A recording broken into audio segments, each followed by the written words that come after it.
नमस्कार विद्यार्थी मित्रांनो, स्मार्ट अभ्यास या यूट्यूब चॅनलवर आपले मनापासून स्वागत आहे.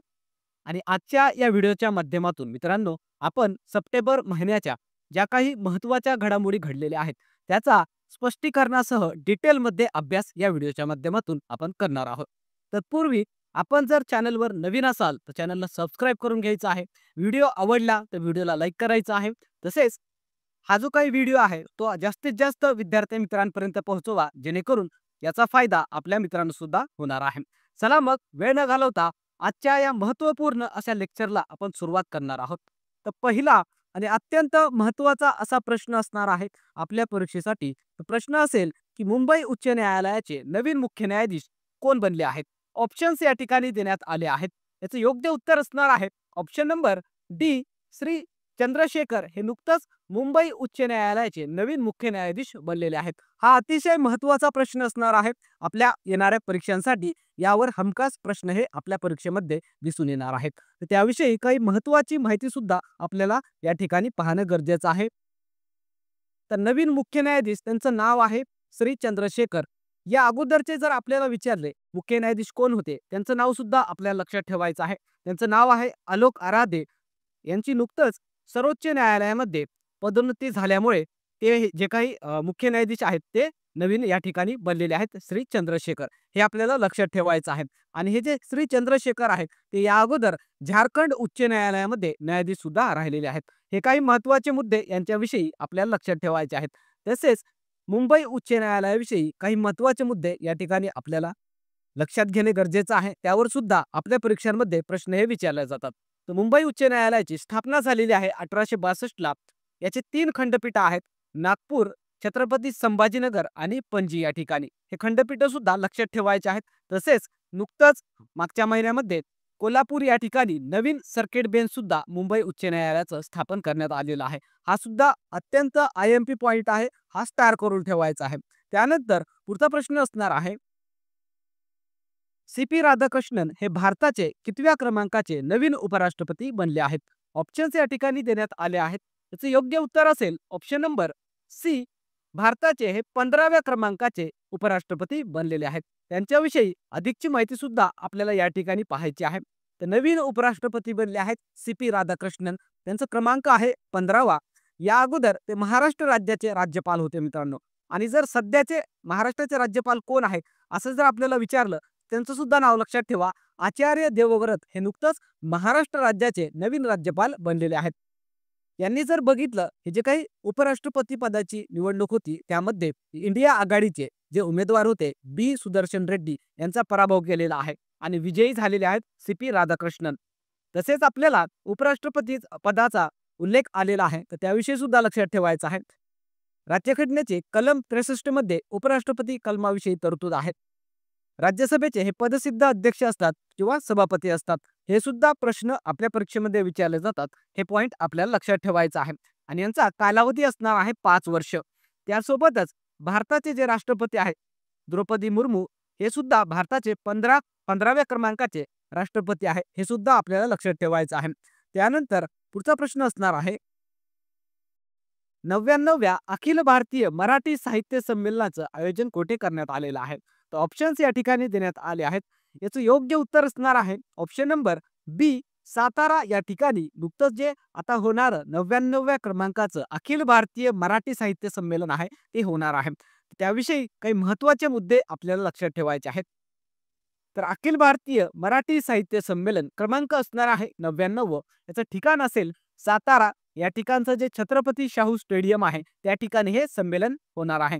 याचे संमेलन अध्यक्ष असणार आहेत विश्वास पाटील आणि स्वागत अध्यक्ष असणार आहेत सुरेंद्रराजे भोसले. हे 2 नावं आपल्याला लक्षात ठेवायचे आहेत. आगामी येणाऱ्या परीक्षांमध्ये यावर हमखास प्रश्न आपल्याला दिसून येणार आहे. याचं आयोजन कोणी केलेलं आहे किंवा याचे आयोजक कोण आहेत, तर महाराष्ट्र साहित्य परिषद, शाहूपुरी शाखा आणि मावळा फाउंडेशन. हे सुद्धा आपण लक्षात ठेवा. आणि एक तब्बल जर आपण बघितलं तर 32 वर्षानंतर साताऱ्यामध्ये अखिल भारतीय मराठी साहित्य संमेलनाचं पुन्हा एकदा आयोजन हे केलं जात आहे. हे सुद्धा महत्त्वाचा मुद्दा आहे, लक्षात ठेवायचा आहे.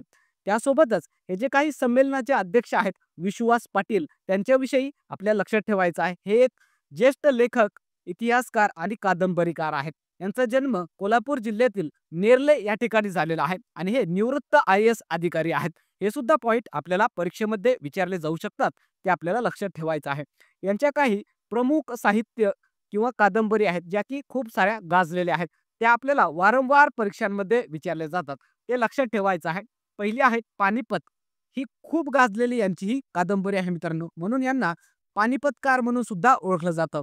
त्यानंतर आहे पांगीराम, तिसरी आहे महानायक, चौथी आहे झाडाझडती. या कादंबरीसाठी तर साहित्य अकादमी पुरस्कार सुद्धा यांना देण्यात आलेला आहे. आणि त्यानंतरचे आहे संभाजी. हे काही महत्त्वाचे साहित्य किंवा कादंबरी आहेत या विश्वास पाटील यांच्या, ते आपल्याला लक्षात ठेवणं गरजेचं आहे. ते आपल्या परीक्षेसाठी महत्त्वाचे आहेत.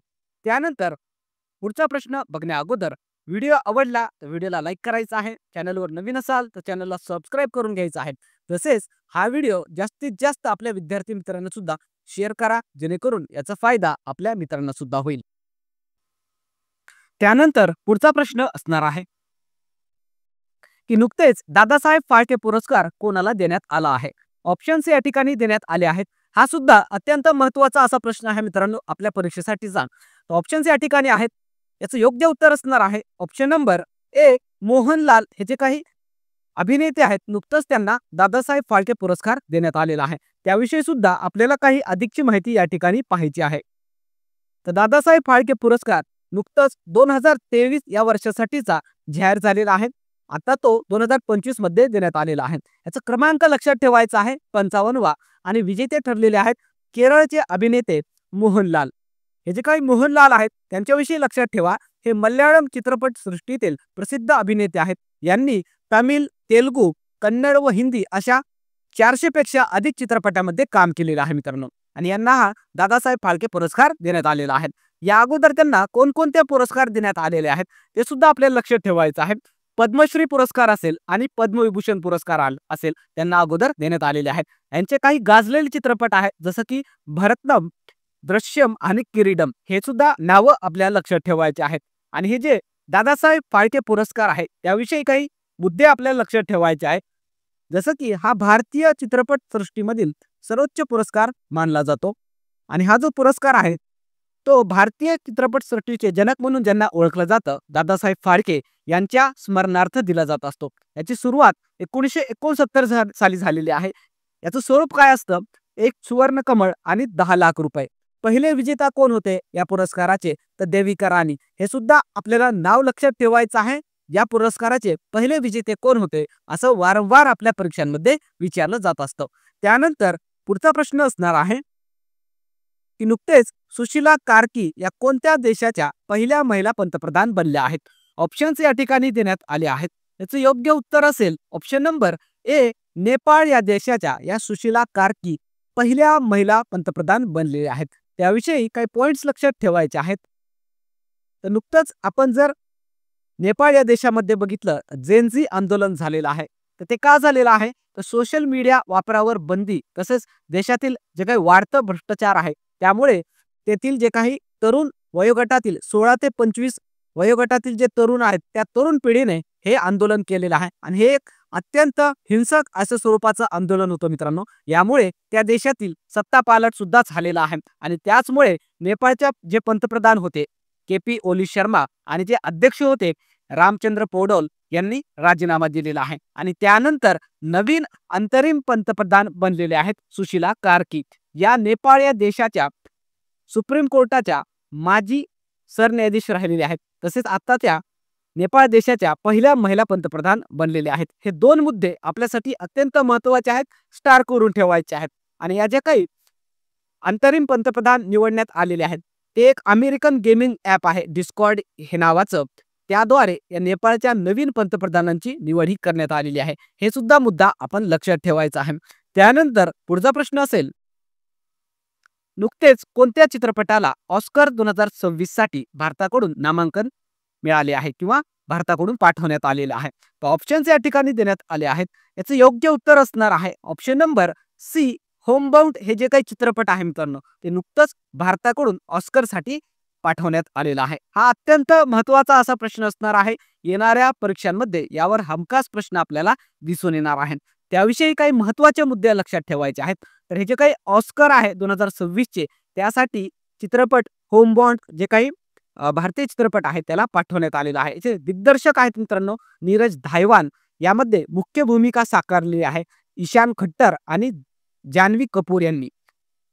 हा जो काही चित्रपट आहे तो एका पुस्तकावर आधारित आहे. त्या पुस्तकाचं नाव सुद्धा लक्षात ठेवायचं आहे. A friendship, a pandemic and a death be decide highway. हे जे काही चित्रपट आहे मित्रांनो, जे पोलीस भरतीची तयारी करणारे दोन मित्र असतात त्यांचा संघर्ष यामध्ये दाखवण्यात आलेला आहे. अतिशय सुंदर असा हा चित्रपट असणार आहे. याचे लेखक मित्रांनो बशरत पीर आहेत. हे आपल्याला लक्षात ठेवायचं आहे आणि आवर्जून आपण सर्व विद्यार्थ्यांनी हा चित्रपट रिलीज झाल्यानंतर पाहायला जायचं आहे. चला मग पुढचा प्रश्न आपण या ठिकाणी पाहणार आहोत. तर नुकतेच स्वातंत्र्यानंतर कोणत्या राज्यात पहिल्यांदा रेल्वे सुरू करण्यात आली? ऑप्शन्स या ठिकाणी देण्यात आले आहेत. याचं योग्य उत्तर असेल ऑप्शन नंबर बी, मिझोरम या राज्यामध्ये स्वातंत्र्यानंतर पहिल्यांदाच मित्रांनो रेल्वे ही सुरू करण्यात आलेली आहे. त्याविषयी सुद्धा महत्त्वाचे काही पॉइंट्स आपल्याला लक्षात ठेवायचे आहेत. तर बैराबी ते सैरांग हे जे काही रेल्वे मार्ग आहे त्याचं उद्घाटन नुकतंच सप्टेंबर 2025 मध्ये नरेंद्र मोदी यांच्या हस्ते करण्यात आलेलं आहे. याची लांबी 51.38 किलोमीटर एवढी असणार आहे आणि स्वातंत्र्याच्या तब्बल 70 वर्षानंतर मिझोरम या राज्यामध्ये रेल्वे ही सुरू करण्यात आलेली आहे. हा महत्त्वपूर्ण मुद्दा आहे मित्रांनो आपल्या परीक्षेसाठी, कारण अशा प्रकारे एवढ्या वर्षानंतर एखाद्या राज्यामध्ये पहिल्यांदाच जर रेल्वे सुरू होत असेल तर आपल्या परीक्षांमध्ये अशा प्रकारचे प्रश्न हे विचारले जातात. आणि हे जे काही रेल्वे आहेत या रेल्वे मार्गावर एकूण 45 बोगदे आणि 55 पूल आहेत. हे सुद्धा माहिती आपल्याला लक्षात ठेवायची आहे. त्यासाठीच तुम्हा विद्यार्थ्यांसाठी एक मी या ठिकाणी प्रश्न सोडत आहे. मिझोरम या राज्याची राजधानी काय आहे ते तुम्ही कमेंट बॉक्समध्ये सांगायचं आहे. बघूया किती विद्यार्थ्यांना मिझोरम या राज्याची राजधानीचं नाव हे माहिती आहे. तर उत्तर सर्वांनी कमेंट बॉक्समध्ये आवर्जून द्यायचं आहे. त्यासोबतच अजून 2 मुद्दे आपल्याला महत्त्वाचे आहेत ते लक्षात ठेवायचे आहेत. तर भारतातील सर्वात उंच रेल्वे पूल चिनाब पूल आहे जे की जम्मू काश्मीर या राज्यामध्ये आहे. त्याची उंची आहे 359 मीटर. तसेच आशिया खंडातील सर्वात लांब रेल्वे मालगाडी नुकतंच भारतामध्ये सुरू झालेली आहे. त्याचं नाव आहे रुद्रास्त्र. याची लांबी आहे 4.5 किलोमीटर. हे सुद्धा मुद्दा आपल्याला लक्षात ठेवायचा आहे. त्यानंतर पुढचा प्रश्न असणार आहे की भारतातील नवीन रामसर स्थळे कोणती बनली आहेत? ऑप्शन्स या ठिकाणी देण्यात आले आहेत. याचे योग्य उत्तर असणार आहे ऑप्शन नंबर डी, ए आणि बी, अर्थात गोकुळ जलाशय आणि उदयपूर जे काही सरोवर आहे हे 2 भारतातील नवीन रामसर स्थळे घोषित झालेली आहेत किंवा बनलेली आहेत. त्याविषयी काही महत्त्वाचे मुद्दे या ठिकाणी आपल्याला पाहायचे आहे. तर भारतातील जे 2 नवीन रामसर स्थळे आहेत त्यांची नावं लक्षात ठेवा. गोकुळ जलाशय आणि उदयपूर सरोवर जे की बिहार या राज्यामध्ये आहेत मित्रांनो. आणि हे 2 92 आणि 93 क्रमांकाचे भारतातील नवीन रामसर स्थळे आहेत. यामुळे भारतातील आता एकूण रामसर स्थळांची संख्या 93 एवढी झालेली आहे. हे आकडा सुद्धा आपल्या परीक्षेमध्ये विचारलं जातं ते लक्षात ठेवायचं आहे. त्यासोबतच महाराष्ट्रामध्ये एकूण किती रामसर स्थळे आहेत ते आपल्याला लक्षात ठेवायचे आहेत. तर 3 आहेत. ते 3 कोणते आहेत? नांदूर मध्यमेश्वर, लोणार सरोवर आणि ठाण्याची खाडी. हे सुद्धा नावं लक्षात ठेवायचे आहेत. आणि यामुळेच नुकतंच जे 2 रामसर स्थळे बिहार राज्यामधील बनलेले आहेत त्यामुळे बिहारमधील जे काही रामसर स्थळे आहेत त्यांची एकूण संख्या आता 5 झालेली आहेत. त्यासोबतच जे रामसर स्थळांचा मुद्दा आहे त्याविषयी सुद्धा आपल्याला थोडीशी अधिकची माहिती या ठिकाणी घ्यायची आहे. तर हा एक आंतरराष्ट्रीय स्तरावर असलेलं पाणथळ क्षेत्र ज्याचे संवर्धन करण्यासाठीचा करार 1971 साली करण्यात आलेला होता मित्रांनो. आणि जगामध्ये आपण जर बघितलं तर सर्वाधिक रामसर स्थळे युनायटेड किंगडम या देशामध्ये आहेत. हे सुद्धा मुद्दा आपल्याला लक्षात ठेवायचा आहे. त्यानंतर पुढचा प्रश्न असेल, इंटरनॅशनल वॉटर प्राइज जिंकणारे पहिले भारतीय व्यक्ती कोण बनले आहेत? ऑप्शन्स या ठिकाणी देण्यात आले आहेत. याचं योग्य उत्तर असेल option number C, doctor Himanshu Kulkarni हे इंटरनॅशनल वॉटर प्राइज जिंकणारे पहिले भारतीय व्यक्ती ठरलेले आहेत. याविषयी थोडी अधिकची माहिती या ठिकाणी आपल्याला पाहायची आहे. तर हे जे काही इंटरनॅशनल वॉटर प्राइज आहे 2025चा त्याचा विजेता ठरलेले आहेत हिमांशु कुलकर्णी जे की भूजल तज्ज्ञ आहेत. आणि हा जो काही पुरस्कार आहे त्यांना का देण्यात आलेला आहे तर ते सुद्धा आपल्याला लक्षात ठेवायचं आहे. तर विकसनशील देशांमध्ये जे पाणी पुरवठा, स्वच्छता या क्षेत्रांमध्ये संशोधन, अध्यापन करणारे जे काही लोक असतात किंवा जे काही बहुमोल असं योगदान देत असतात त्यांना हा पुरस्कार दिला जात असतो. हे मुद्दा आपण लक्षात ठेवायचा आहे. तसेच हे जे काही हिमांशू कुलकर्णी आहेत त्यांच्याविषयी काही मुद्दे लक्षात ठेवा. ते पुण्यातील अग्रगण्य भूजल तज्ञ आहेत. गेल्या 40 वर्षापासून भूजल व्यवस्थापन, ग्रामीण विकास आणि जल सुशासन यासारख्या विषयांसाठी ते कार्य करत आहेत. आणि त्यांनी या अगोदर नीती आयोगाच्या कार्यगटामध्ये सह अध्यक्ष म्हणून सुद्धा काम केलेलं आहे. हे काही महत्त्वाचे मुद्दे यांच्याविषयी आपल्याला लक्षात ठेवणं गरजेचं आहे. त्यानंतर पुढचा प्रश्न बघण्या अगोदर व्हिडिओ आवडला तर व्हिडिओला लाईक करा. चॅनलवर नवीन असाल तर चॅनलला सबस्क्राईब करा. तसेच हा व्हिडिओ जास्तीत जास्त विद्यार्थ्यांपर्यंत शेअर करा, जेणेकरून याचा फायदा आपल्या मित्रांना सुद्धा होईल. आणि तसेच मित्रांनो, हे जे काही आपला व्हिडिओ आहे त्याच्या मोफत नोट्स आपण आपल्या टेलिग्राम चॅनलवर अर्थात स्मार्ट अभ्यास नावाचं जे काही टेलिग्राम चॅनल आहे त्या ठिकाणी आपण टाकणार आहोत. त्या ठिकाणी जाऊन तुम्ही या लेक्चरच्या मोफत PDF नोट्स हे मिळवू शकता. तुमच्या त्या रिव्हिजनसाठी उपयोगाला पडणार आहेत. चला मग पुढचा प्रश्न आपण पाहणार आहोत.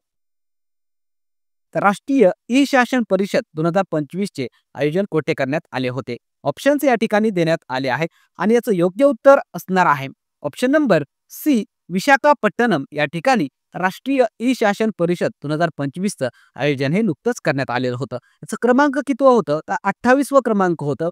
ठिकाण होतं आंध्र प्रदेशमधील विशाखापट्टणम. याची थीम आपल्याला लक्षात ठेवायची आहे, विकसित भारत, सिव्हिल सर्व्हिस व डिजिटल ट्रान्सफॉर्मेशन. आणि त्यासोबतच अजून एक आपल्याला या संबंधित मुद्दा लक्षात ठेवायचा आहे. नुकतंच राष्ट्रीय ई गव्हर्नन्स पुरस्कार सुद्धा देण्यात आलेले आहेत. त्यामध्ये धुळे जिल्ह्यातील जे रोहिणी ग्रामपंचायत आहे त्याला पुरस्कार देण्यात आलेला आहे. हे आपल्यासाठी महत्त्वाचा मुद्दा आहे, ते आपल्याला लक्षात ठेवायचा आहे.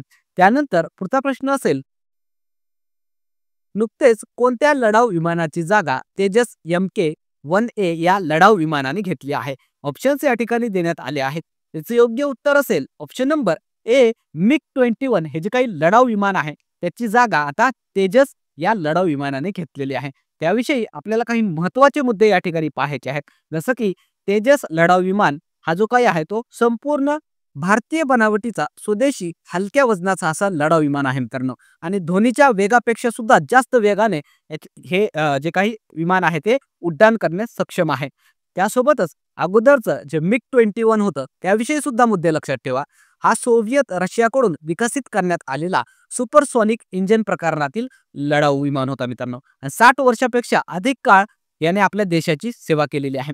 पाकिस्तानचं युद्ध असेल 1965, तसेच 1971चं, त्यानंतर 1999चं कारगिल युद्ध असेल, बालाकोट स्ट्राईक असेल 2019ची, यामध्ये या MiG-21 ने महत्त्वपूर्ण अशी कामगिरी केलेली आहे किंवा महत्त्वपूर्ण योगदान हे दिलेलं आहे.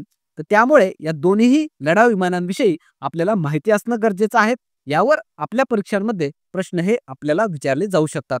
त्यानंतर पुढचा प्रश्न असेल, आंतरराष्ट्रीय बांबू परिषद 2025 चे आयोजन कोठे करण्यात आले? ऑप्शन्स या ठिकाणी देण्यात आले आहेत.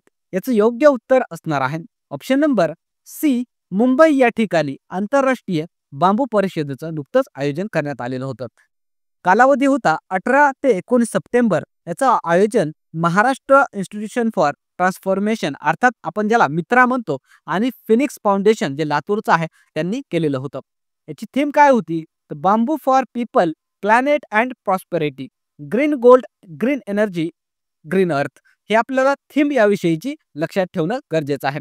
त्यानंतर पुढचा प्रश्न असेल की नुकतेच BCCIचे नवीन अध्यक्ष कोण बनले आहेत?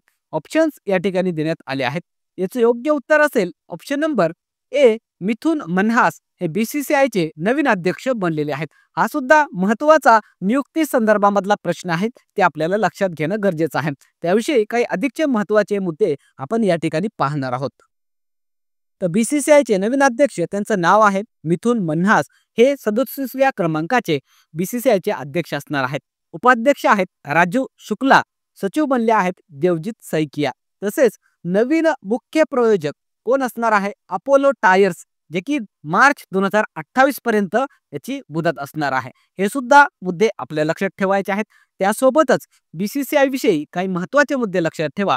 याचं लॉंग फॉर्म असेल board of control for cricket in India. याची स्थापना 1928 साली करण्यात आलेली आहे. याचं मुख्यालय आहे मुंबई या ठिकाणी. आणि या अगोदरचे अध्यक्ष कोण होते तर रॉजर बिन्नी. हे सुद्धा नाव आपल्याला लक्षात ठेवायचं आहे.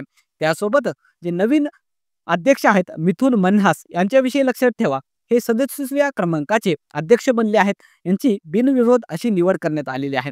ते दिल्लीचे माजी कर्णधार असून देशांतर्गत क्रिकेटमध्ये त्यांनी महत्त्वपूर्ण अशी कामगिरी बजावलेली आहे आणि ते आंतरराष्ट्रीय क्रिकेट न खेळलेले BCCIचे पहिलेच असे अध्यक्ष ठरलेले आहेत. हे सुद्धा महत्त्वाचा मुद्दा स्टार करून ठेवायचा आहे. त्यानंतर पुढचा प्रश्न असणार आहे, नुकतेच आशिया कप 2025चा विजेता कोणता देश ठरला आहे? ऑप्शन्स या ठिकाणी देण्यात आले आहेत. याचं योग्य उत्तर असेल ऑप्शन नंबर ए, भारत देश आशिया कप 2025चा विजेता ठरलेला आहे. हा सुद्धा महत्त्वाचा असा प्रश्न आहे येणाऱ्या परीक्षांसाठीचा. त्याविषयी काही महत्त्वाचे मुद्दे लक्षात ठेवायचे आहेत. तर हे जे काही आशिया कप झालेला आहे त्याचा क्रमांक होतं 17वा. विजेता ठरलेला आहे भारत देश आणि उपविजेता पाकिस्तान. भारताचा कर्णधार होता सूर्यकुमार यादव आणि पाकिस्तानचा कर्णधार होता सलमान आगा. तसेच आपल्याला अजून एक मुद्दा लक्षात ठेवायचा आहे. अंतिम सामन्याचं ठिकाण होतं दुबई. भारताने 9व्यांदा अर्थात सर्वाधिक वेळा आशिया कप जिंकलेला आहे मित्रांनो. हे सुद्धा महत्त्वाचा मुद्दा आहे आपल्यासाठी. परीक्षेमध्ये अशा प्रकारचे प्रश्न हे विचारले जाऊ शकतात. सामनावीर ठरलेला आहे तिलक वर्मा, त्याने 69 धावा केलेल्या आहेत आणि मालिकावीर ठरलेला आहे अभिषेक शर्मा. हे दोन्ही खेळाडू भारताचे आहेत. हे सुद्धा आपण लक्षात ठेवायचे आहेत. त्यानंतर पुढचा प्रश्न असणार आहे, दुलीप ट्रॉफी 2025चा विजेता कोणता संघ ठरला आहे? ऑप्शन्स या ठिकाणी आपण दिलेले आहेत. त्याचं योग्य उत्तर असेल ऑप्शन नंबर बी, सेंट्रल झोन. हा नुकताच दुलीप ट्रॉफी जी झालेली आहे त्याचा विजेता संघ ठरलेला आहे. त्याविषयी काही महत्त्वाचे मुद्दे लक्षात ठेवा. तर ही जी काही दुलीप ट्रॉफी आहे त्याचा क्रमांक होता 62वा आणि ही क्रिकेट संबंधित एक ट्रॉफी आहे मित्रांनो. अंतिम सामन्याचं ठिकाण होतं बेंगळुरू आणि विजेता संघ ठरलेला आहे सेंट्रल झोन अर्थात मध्य विभाग. कर्णधार होता रजत पाटीदार. उपविजेता ठरलेला आहे साऊथ झोन अर्थात दक्षिण विभाग. आणि हे जे काही दुलीप ट्रॉफी आहे त्याविषयी लक्षात ठेवा, ही भारतातील प्रथम श्रेणी क्रिकेट स्पर्धा आहे. याचं आयोजन BCCI कडून केलं जात असतं. याची सुरुवात 1961 1962 या साली करण्यात आलेली आहे आणि सर्वाधिक वेळा ही ट्रॉफी उत्तर भारताने 18 वेळा आणि पश्चिम विभागाने 18 वेळा जिंकलेली आहे. हे महत्त्वाचे मुद्दे आपल्याला लक्षात ठेवायचे आहेत. त्यानंतरचा पुढचा प्रश्न असणार आहे, महिला हॉकी आशिया कप 2025चा विजेता कोणता देश ठरला आहे? ऑप्शन्स या ठिकाणी देण्यात आले आहेत. याचं योग्य उत्तर असणार आहे ऑप्शन नंबर बी, चीन हा नुकताच महिला हॉकी आशिया कपचा विजेता ठरलेला आहे. तर त्याविषयी काही महत्त्वाचे मुद्दे लक्षात ठेवायचे आहेत. तर हे जे काही महिला हॉकी आशिया कप झालेले आहे त्याचा क्रमांक होता 11वा. विजेता संघ ठरलेला आहे चीन, उपविजेता ठरलेला आहे भारत आणि हे जे काही स्पर्धा आहे याचं आयोजन चीन या देशामध्ये करण्यात आलेलं होतं मित्रांनो. हे सुद्धा मुद्दा आपल्याला लक्षात ठेवायचा आहे आणि ही स्पर्धा दर 5 वर्षांनी आयोजित केली जात असते. त्यानंतर पुढचा प्रश्न असेल, पुरुष आशिया हॉकी कप 2025चा विजेता कोणता देश बनला आहे? ऑप्शन्स या ठिकाणी देण्यात आले आहेत. याचं योग्य उत्तर असेल ऑप्शन नंबर ए, भारत हा पुरुष आशिया हॉकी कपचा नुकताच विजेता ठरलेला आहे. हा सुद्धा महत्त्वाचा आपल्यासाठी मुद्दा आहे. त्यावर आपल्या परीक्षेमध्ये प्रश्न हा विचारला जाऊ शकतो. तर पुरुष आशिया हॉकी कप 2025चा क्रमांक होता 12वा. विजेता संघ ठरलेला आहे भारत आणि या भारतीय पुरुष हॉकी संघ जे आहे त्याचा कर्णधार आपल्याला विचारला जाऊ शकतो. त्यांचं नाव लक्षात ठेवायचं आहे हरमनप्रीत सिंग आणि भारताने 4 वेळा ही स्पर्धा जिंकलेली आहे. उपविजेता ठरलेला आहे दक्षिण कोरिया. ठिकाण होतं बिहारमधील राजगीर. हे आपल्याला महत्त्वाचे मुद्दे याविषयी लक्षात ठेवायचे आहेत. त्यासोबतच भारतीय पुरुष हॉकी संघाचा प्रशिक्षक कोण आहे असं वारंवार वेगवेगळ्या परीक्षांमध्ये प्रश्न हे विचारलं जात असतं. तर प्रशिक्षक लक्षात ठेवायचा आहे क्रेग फुलटन. हे भारतीय पुरुष हॉकी संघाचे प्रशिक्षक आहेत. त्यानंतर प्रतिष्ठित टेनिस ग्रँड स्लॅम ज्या स्पर्धा आहेत त्याविषयी काही महत्त्वाचे मुद्दे आपल्याला लक्षात ठेवायचे आहेत, कारण या ग्रँड स्लॅम्सवर आपल्याला परीक्षांमध्ये हमखास एक तरी प्रश्न हा विचारला जातच असतो. तर पहिली स्पर्धा आहे अमेरिकन ओपन 2025. याची महिला विजेता ठरलेली आहे बेलारूसची अरिना सबालेंका. पुरुष विजेता ठरला आहे कार्लोस अल्कराज. ऑस्ट्रेलियन ओपन जी स्पर्धा आहे त्याची महिला एकेरीची विजेता ठरली आहे मॅडिसन कीज, जे की अमेरिका या देशाचे आहे. पुरुष एकेरीचा विजेता ठरला आहे इटलीचा जेनिक सिनर. विम्बल्डन ओपन स्पर्धा झालेली आहे त्याचा महिला एकेरीची विजेता आहे इगा स्विटेक, जे की पोलंड या देशाचे आहे. पुरुष एकेरीचा विजेता इटली या देशाचा जेनिक सिनर ठरलेला आहे. फ्रेंच ओपन स्पर्धा झालेली आहे. त्याची महिला एकेरीची विजेता अमेरिकन कोको गॉफ आणि पुरुष एकेरीचा विजेता ठरला आहे स्पेन या देशाचा कार्लोस अल्कराज. हे काही महत्त्वाच्या टेनिस स्पर्धा आहेत ज्या वारंवार परीक्षांमध्ये विचारले जातात. हे आपल्याला या ठिकाणी नावं लक्षात ठेवणं गरजेचं आहे. त्यानंतर आपल्याला बॅलन डिओर हे जे काही पुरस्कार देण्यात आलेला आहे त्याविषयी काही महत्त्वाचे मुद्दे लक्षात ठेवायचे आहेत. तर ही फुटबॉल खेळातील प्रतिष्ठित असा पुरस्कार आहे. हा जो काही पुरस्कार आहे तो कोणाद्वारे दिला जात असतो, तर फ्रान्स फुटबॉल मासिक आहे त्याद्वारे दिला जात असतो. याचा पुरुष विजेता ठरलेला आहे उस्माने डेम्बेले, जो की फ्रान्स या देशाचा फुटबॉलपटू आहे. महिला विजेती आहे एटना बोनमाटी, जे की स्पेन देशाची आहे आणि हे तिने सलग तिसऱ्यांदा हा पुरस्कार जिंकलेला आहे. हा सुद्धा मुद्दा लक्षात ठेवायचा आहे. आणि सर्वाधिक वेळा हा जो काही पुरस्कार आहे ते कोणाला देण्यात आलेला आहे, तर अर्जेंटिना या देशाचा जो फुटबॉलपटू आहे लिओनेल मेस्सी याला तब्बल 13 वेळा हा पुरस्कार देऊन त्याचा सन्मान करण्यात आलेला आहे. हे महत्त्वाचा मुद्दा आहे, आपल्याला हे लक्षात ठेवणं गरजेचं आहे. त्यानंतर आपल्याला काही महत्त्वाच्या वन लाइनर या ठिकाणी शेवटी जाता जाता पाहायचे आहेत, कारण अशा प्रकारच्या महत्त्वाच्या वन लाइनरवर सुद्धा परीक्षांमध्ये प्रश्न विचारले जात असतात. तर पहिलं आहे सातारा जिल्ह्यातील पाटण तालुका जे आहे त्या ठिकाणचं जे पाथरपुंज गाव आहे त्या ठिकाणी देशामध्ये सर्वाधिक पावसाची नोंद ही झालेली आहे. अर्थात 7300 मिलीमीटर एवढं प्रचंड प्रमाणामध्ये पाऊस त्या ठिकाणी पडलेला आहे. हे आपल्याला मुद्दा लक्षात ठेवायचा आहे. त्यानंतर दुसरा मुद्दा आहे जगातील पहिली AI मंत्री बनलेली आहे डिएला, जे की अल्बेनिया या देशामध्ये बनवण्यात आलेली आहे. देशाचं नाव आणि त्या AI मंत्रीचं नाव आपल्याला लक्षात ठेवायचं आहे. त्यानंतर तिसरा पॉइंट आहे कोल्हापूरच्या शाही दसरा जो महोत्सव भरत असतो त्याला नुकतंच राज्य शासनाकडून राज्य महोत्सवाचा दर्जा हा दिलेला आहे. हा महत्त्वाचा मुद्दा आहे मित्रांनो, यावर येणाऱ्या परीक्षांमध्ये प्रश्न विचारला जाऊ शकतो. या अगोदर सुद्धा महाराष्ट्र शासनाने गणेश उत्सवाला राज्य महोत्सवाचा दर्जा दिलेला आहे. हा सुद्धा मुद्दा आपल्याला लक्षात ठेवायचा आहे. हे काही महत्त्वाच्या घडामोडी डिटेलमध्ये आपण बघितल्या, त्यासोबतच शेवटी वन लाइनर क्वेश्चन सुद्धा किंवा मुद्दे आपण या ठिकाणी कव्हर केलेले आहेत जे की तुमच्या परीक्षेसाठी महत्त्वाचे आहेत. शेवटी या ठिकाणी थांबणार आहोत आपण. व्हिडिओ आवडला तर व्हिडिओला लाईक करायचा आहे. चॅनलवर नवीन असाल तर चॅनलला सबस्क्राईब करून घ्यायचं आहे. तसेच या लेक्चरच्या मोफत नोटसाठी आपलं जे टेलिग्राम चॅनल आहे स्मार्ट अभ्यास 555 त्या ठिकाणी जायचं आहे आणि या ज्या काही नोट्स आहेत त्या मोफत डाउनलोड करून तुम्हाला तुमच्याजवळ ठेवायच्या आहेत. येणाऱ्या परीक्षांसाठी तुम्हाला त्या नोट्स अत्यंत उपयुक्त ठरणार आहेत. चला मग थांबूया या ठिकाणी. पुन्हा भेटूया एका नवीन व्हिडिओसह. तोपर्यंत धन्यवाद.